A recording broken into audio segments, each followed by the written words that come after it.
Buenas noches, jóvenes. Vamos a seguir avanzando por este medio para no quedarnos muy atrasados y muy rezagados en cuanto al avance de la materia. Como saben, lamentablemente estamos encerrados todos. Esta vez vamos a hacer un video más corto, creo que el anterior fue muy largo. Voy a ir por la política de ir haciendo videos cortos para ir fraccionando para que lo puedan ver. Si por fracciones seguramente les va a dar menos flojera, ¿ya? Así que vamos a tratar de hacer un video un poquito más corto. Para esto vamos a mirar acá. Vamos a revisar esto un poquito. Repasar, mejor dicho. Habíamos hablado ya de esto en el video anterior. Las células se consideran básicamente como procariontes y eucariontes, ¿no? Eso lo sabemos. Esta es una célula eucarionte donde se ve un núcleo claramente visible, mientras que una bacteria, por ejemplo, como es modelo de célula procarionte, en el microscopio electrónico está agrandado esta imagen, no tiene dicho núcleo. Básicamente, la diferencia entre un procarionte y un eucarionte no es la presencia o ausencia de núcleo, sino que aquí en los procariontes no hay una estructura que aísle el material genético como en los eucariontes, porque sabemos que el núcleo contiene la información genética. Entonces, aquí hay información genética, pero está dispersa dentro del resto de la célula. Aquí está compacto en una zona central. Si miramos este esquema, aquí está el ADN de la bacteria. Esta bacteria está muy agrandada. Y en la célula eucarionte hay una membrana nuclear que encierra todo el material genético. Ahí están los cromosomas que tienen la información genética. Entonces, ambos tienen información genética. ¿Qué es lo que no tienen los procariontes? Una membrana nuclear, que sí está en los eucariontes. Además, habíamos dicho que los organismos, según las células que tienen, pueden ser autótrofos o heterótrofos. Son autótrofos si pueden generar sus propios carbohidratos. Los carbohidratos se utilizan para producir ATP para mantener el metabolismo celular. Entonces, son autótrofos, por ejemplo, dice los que producen su propio alimento, entre comillas. Alimento, estamos hablando de carbohidrato. Incluye las plantas, todas las plantas, las algas y también algunas bacterias como parte, la mayoría de las bacterias, no la mayoría, un grupo especial de bacterias, perdón, que se llaman cianobacterias que pertenecen al tipo de células autótrofas. El resto son células heterótrofas, incapaces de convertir o generar carbohidratos a partir de dióxido de carbono. Incapaces de hacer fotosíntesis, como los humanos. No pueden producir su alimento y lo obtienen de fuentes externas. Nosotros obtenemos carbohidratos de la comida, carne de verduras, frutas. Los animales carnívoros lo obtienen de otros animales, los herbívoros de las hierbas, etc. Incluye a los animales, a los hongos, todos los hongos son heterótrofos, y también algunas bacterias. La mayoría de las bacterias y también la mayoría de los protozoarios, que no está mencionado acá. Bien, habíamos hablado también de la estructura básica de una célula eucariota. Tenemos la pared celular, el ADN bacteriano, una molécula, llamamos cromosoma. Este ADN bacteriano se dice que si lo cortamos tiene una longitud de 1 milímetro. Pero en ese pequeño milímetro habrían entre 2.000 a 3.000 genes que controlan o que producen proteínas para controlar el metabolismo celular. En ese pedacito de ADN. Se dice que este es un ADN circular, porque como ven no tiene forma de círculo, pero no tiene principio ni final, ¿no? Está todo está en un extremo, está unido con el otro. Eso no ocurre en los eucariotas. Otra característica de estos procariontes es que este ADN es un ADN libre, entre comillas, es un ADN desnudo. En los eucariontes, este ADN, el ADN que es una molécula similar, está unido a proteínas, no está suelto como en la bacteria. Por eso decimos que el ADN bacteriano, el ADN de los procariontes, es un ADN desnudo, entre comillas. Bueno, el citoplasma, que es todo es el líquido interno encerrado por la bacteria. La pared celular, que era la partecita más externa, la capa más externa, esto que estoy yendo con la punta del mouse, es una capa dura de protección, está formada por lípidos y proteínas y tiene mucho peptidoglicano, ¿ya? Es una molécula especial que aparece en las bacterias, cuya composición también puede variar en cantidad, ¿no? Tenemos los ribosomas. Normalmente aquí están unidos. Este es un ribosoma, este es otro ribosoma, estos son los poliribosomas. Son las centrales donde se hace la síntesis de proteína. Lo que me estaba olvidando comentar, que ya lo habíamos dicho, esta es la membrana celular, está por debajito de la pared celular, es una capita muy fina, que es la que se encarga de regular lo que entra y lo que sale de la célula bacteriana hacia adentro y hacia afuera. Esa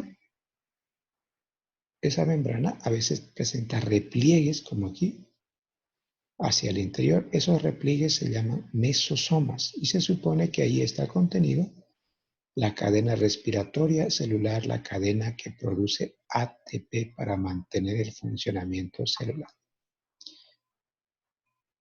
Tenemos los ribosomas, tenemos los flagelos, que no están en todas las bacterias y son estructuralmente distintos de los flagelos de células eucariontes, y también los pili o fimbrias, que permiten a las bacterias conjugarse e intercambiar a veces material genético. Bien, una cosita importante que me estaba olvidando: los ribosomas se mide su tamaño no en nanómetros, sino en unidades de sedimentación. Los ribosomas bacterianos tienen dos subunidades, una de 50 y otra de 30, y el ribosoma compacto tiene 70S. Fíjense por si acaso que no es 50 más 30 debería sumar 80, sino que tiene cuando está ensamblado las dos subunidades, tiene una velocidad de sedimentación diferente. ¿Ya? Algunas bacterias además pueden tener una yapita de ADN que está por aquí, por así decir, un pedacito pequeñito que no forma parte del ADN central. Por eso se dice que es un ADN extracromosómico. Ese ADN extracromosómico se llama plásmido y tiene información genética para cosas interesantes para la bacteria, como la resistencia a los antibióticos. Los plásmidos pueden duplicarse por su cuenta sin que la bacteria se divida, salir de una bacteria y entrar en otra. Así que es posible que una bacteria que es resistente a un antibiótico y otra no, se juntan las dos y las dos se hacen resistentes al antibiótico. Además, van a ver en los esquemas que por encima de la pared dibujan normalmente una cápsula. La cápsula es una estructura de protección que no es permanente en la bacteria y que se forma cuando la bacteria está en condiciones adversas para su vida. Cuando se seca el charco de agua donde estaba viviendo, cuando hay mucha temperatura en el exterior, etc. Bueno, vamos a hablar de las células eucariotas. Como vemos, la célula eucariota, esta es una célula animal, tiene un montón de cosas más que la célula procariota. Pero hemos dicho que lo fundamental es que el núcleo está en la zona central normalmente y tiene el material genético encerrado, separado del citoplasma. Aquí tenemos varios componentes que vamos a detallar en la diapositiva siguiente. Hay mitocondrias, centriolos, retículo endoplásmico, aparato de Golgi, retículo endoplásmico rugoso, lisosomas, vacuolas, etc. Como ven, es una célula mucho más compleja que una célula procarionte. Los componentes de las células eucariotas lo podemos clasificar como cubierta. La cubierta incluye la membrana plasmática o membrana celular, que como habíamos dicho tiene la función de hacer permeabilidad, de regular lo que entra y lo que sale de la célula hacia afuera o de afuera hacia el interior de la célula. Algunas células, no todas, algunas células eucariotas como los vegetales y los hongos, tienen pared celular, que es una estructura protectora. Recordemos que las bacterias también tienen pared celular, pero la pared celular de las plantas es una pared más dura, más rígida y está hecha de solo de carbohidratos. De la bacteria tenía proteínas, lípidos y también carbohidratos. De los hongos es una pared un poco más débil, está hecho de quitina, que es otra forma de carbohidrato. Los protozoarios, algunos pueden formar una especie de pared, las células animales no tienen pared. Lo que sí tienen las células animales es una cubierta por encima de la célula, una capita de glucoproteínas, proteínas combinadas con carbohidratos, que le dan la posibilidad de reconocer e interactuar. Las células animales pueden formar anticuerpos para defenderse de virus, bacterias, porque son capaces de reconocerlas. Las plantas no pueden formar anticuerpos. Bueno, esas cosas lo vamos a ir detallando a medida que avancemos la materia. Ahora estamos en un repaso general. Además, las células eucariotas tienen un sistema de membranas internas o endomembranas que incluye el retículo endoplásmico con sus dos variantes, liso y rugoso. El retículo endoplásmico tiene como función la síntesis de lípidos y también coadyuvar la síntesis de proteínas que hacen los ribosomas. El aparato de Golgi o complejo de Golgi, que está relacionado con la secreción celular, con la producción por parte de la célula de sustancias que van a salir afuera de la célula para ejercer una función, como las glándulas, por ejemplo. La insulina se produce dentro de las células del páncreas y de ahí sale y se libera el torrente sanguíneo. La membrana nuclear se considera también una membrana interna. Ya sabemos que está separando el núcleo del citoplasma y por lo tanto controla lo que entra dentro del núcleo y lo que sale del núcleo hacia el citoplasma. También tenemos vacuolas, que son simplemente bolsas de acumulación e intercambio de sustancias. Tenemos otro grupo de estructuras que son los organoides de membrana, que incluyen a las mitocondrias, implica la respiración celular. Respiración celular implica producción de ATP para el funcionamiento celular. Los plastidios, que solamente están en plantas y algas, que hacen la fotosíntesis. Los lisosomas, que están en todos los tipos celulares, que se encargan de la digestión celular, de degradar los componentes grandes que puedan ser incorporados en la célula. Luego tenemos a los peroxisomas, que se encargan de la oxidación o el metabolismo del peróxido de hidrógeno, esencialmente. Peróxido de hidrógeno o agua oxigenada. Tenemos también el núcleo, que tiene varios componentes, el cubo nuclear, que es el asiento de las reacciones químicas que ocurren dentro del núcleo. Cromatina y cromosoma es el mismo material genético, solo que en distinto formato de presentación. Están relacionados con la información genética. Y finalmente los nucleolos, que son los responsables de formar ribosomas, que son las estructuras que hacen la síntesis de proteínas. Y finalmente tenemos el citoesqueleto, que está formado por microtúbulos, microfilamentos, filamentos intermedios, que son responsables de darle forma a la célula, de mantener la forma de la célula, y también producen el movimiento externo, cilios, flagelos, etcétera, que permite a la célula trasladarse, y el movimiento interno de las células, porque también hay al interior de la célula bastante movimiento que está atribuido al citoesqueleto. Estos son entonces los componentes básicos de las células eucariotas. Son mucho más complejas y organizadas que las bacterias, como estamos viendo. Veamos, ¿cómo se ve una célula vegetal?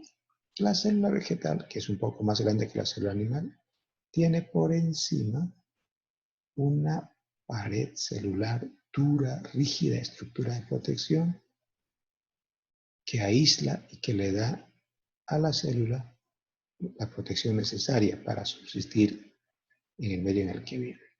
Como pueden ver, esa pared celular tiene huequitos, poros, por donde puede entrar y salir componentes al interior de la célula. Entonces se conocen como plasmodesmos. Luego, oh sorpresa, el núcleo no está en el centro, el núcleo está a un ladito. Aquí está el núcleo con su nucleolo, la envoltura nuclear, es de tipo endoplásmico. Tenemos mitocondrias, aparato de Golgi.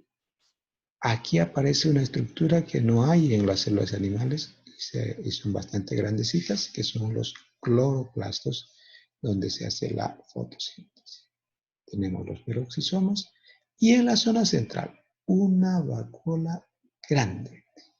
Cuanto mayor, cuanto más vieja, entre comillas, sea la célula, más grande es su vacuola, porque la vacuola almacena los desechos que la célula vegetal, por la pared que lo rodea, no puede eliminar y botarlo hacia afuera. Bien, vamos a comentar también un poquito acerca de los sistemas de clasificación. Como vemos, esta es una diapositiva donde tenemos muchos organismos, tanta infinita variedad de formas vivientes que podríamos encontrar. Todos ellos formados por células, pero esas células tienen algunas diferencias, por eso forman organismos diferentes. Bueno, vamos a ver cómo se clasifican estos organismos. En principio, cada organismo recibe una denominación única para proporcionar una base precisa para nombrarlos de la misma manera en todo el mundo, ya que los nombres pueden inducir a equivocaciones o pueden cambiar los nombres comunes de un lugar a otro. Ese nombre único se llama nombre científico. El nombre científico está escrito en latín, siempre se escribe en latín, corresponde a lo que se conoce como el sistema de clasificación binomial. Entonces nosotros tenemos al hombre, por ejemplo, nombre científico Homo sapiens, que significaría hombre sabio. Cormorán, nombre científico Paralacrocorax carbo, que significa cuervo calvo de color carbón. La polilla, Microchilo murilloi. Fíjense que los nombres se pueden poner en honor a algunas personas, como el pintor mexicano Murillo, por eso se llama Microchilo murilloi. Bueno, esos son los nombres científicos. Ahora bien, los nombres científicos agrupan dos categorías que son la especie y el género. Vamos a ver cómo se clasifica un león. Según esto, tenemos como especie Leo, esta es la especie Leo, y corresponde al género Felix. El nombre científico es Felix Leo, corresponde al género Felix. Obviamente hay otros organismos de la misma especie que pueden estar agrupados dentro del mismo género, por eso está puesto de esta manera. Esto por si acaso a veces se van revisando y se van cambiando. Si ustedes buscan en internet, dice, el león pertenece a la especie Leo al género Pantera, y al mismo género que pertenece el tigre, el jaguar, el puma, serían del mismo género, ¿no? Géneros comunes, parecidos, se agrupan dentro de una categoría más grande que se conoce como familia. La familia Felidae, o la familia de los felinos, que son los animales cazadores que tienen estas estructuras, esta forma de moverse. Familias parecidas se ubican dentro de una categoría más grande llamada orden. Y aquí entran los carnívoros. En el orden carnívoro están incluidos los perros, los gatos también, y muchos otros organismos. Órdenes parecidos entran dentro de una categoría que se llama clase. Tenemos a la clase mamalia, la clase mamífera. Nosotros también, los humanos, estamos dentro de la clase mamífera. Somos del orden primates, nosotros somos de otra categoría. Bueno, mamíferos como clases parecidas entran dentro de una categoría que es el filum o filo, pertenecen al filo Chordatos o filo Chordata, y filos parecidos entran dentro de un reino. En este caso el león pertenece al reino animal, igual que los humanos, igual que los gatos, igual que las moscas, los chulupis, las lombrices de tierra, las lombrices intestinales pertenecen al reino animal. Entonces, un reino comprende tal variedad de organismos como vemos acá que se van agrupando en filos diferentes, en clases distintas, en órdenes diferentes, familias y finalmente forman los miles de especies que nosotros conocemos. Según este esquema, la categoría máxima es el reino, aunque actualmente ya ha entrado con fuerza considerar una categoría superior que se llama dominio, que estaría por encima del reino, es decir, reinos parecidos se agruparían dentro de un dominio. Eso todavía no es formal, no hay todavía discrepancia, por eso no lo estamos asumiendo. ¿Ya? ¿Cómo se formaron los reinos? ¿Cuántos reinos tenemos? En el año 69, Whittaker hizo una clasificación basada en 3 criterios básicos. Uno, el tipo celular. Si la célula es procarionte o la célula que compone el organismo es eucarionte. La forma de nutrición que tiene, ver si estos organismos son autótrofos o heterótrofos, si hacen fotosíntesis, si absorben los nutrientes o ingieren, mastican, comen, que no es lo mismo, ¿no? Y finalmente, el tipo de organización. Si los organismos están formados por una sola célula o son organismos multicelulares. Con estos 3 criterios, Whittaker formó 5 reinos: el reino Amonera, el reino Protista, el reino Fungi, el reino Plantae y el reino Animalia o reino animal. Es necesario decir que hay muchas aproximaciones sobre esto. Hay investigadores que proponen 6 reinos, lo cual todavía no es formal. Así que vamos a comentar que esto fue revisado por Lynn Margulis en el año 1997. Margulis mantiene los 5 reinos, el reino, pero cambia el nombre. El reino Monera se llama procariota, aunque mantiene reino Monera o reino procariota. El reino protista pasa a llamarse reino protoctista, porque Margulis saca a las algas, por ejemplo, las algas estaban en el reino vegetal, las saca de ahí y las lleva al reino protoctista. Y también saca del reino hongo los mohos deslizantes para llevarlos al reino protoctista. Estos son los 5 reinos con los que vamos a trabajar y que por lo pronto vamos a cortar el video ahí para que en una próxima entrega, en un próximo video, podamos continuar hablando de las características de estos reinos para que tengamos una idea de qué características tienen. Bueno, la idea es que los videos sean un poco más cortos y no los vayan a aburrir demasiado, ¿no? Bueno, entonces vamos a terminar la sesión. Nos vemos en una próxima oportunidad.